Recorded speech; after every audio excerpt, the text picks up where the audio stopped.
SSC ও WBCS এক্সামে error কারেকশনের উপরে বারবার কোশ্চেন আসে, তোমরা সলভ করতে পারবে তো? আচ্ছা, দেখো তো, he is a honest man, এটা কারেক্ট না ইনকারেক্ট? কি হবে? না, ইনকারেক্ট। কেন বলো তো? স্পেলিংটা HONEST, কিন্তু উচ্চারণ অনেস্ট, অর্থাৎ এইচ সাইলেন্ট। তাই এখানে কি হবে কারেক্টটা?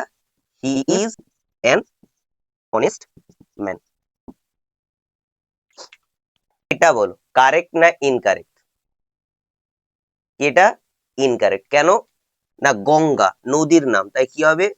দা গঙ্গা। তাহলে নদীর নামের আগে কি বসে? দি বসে।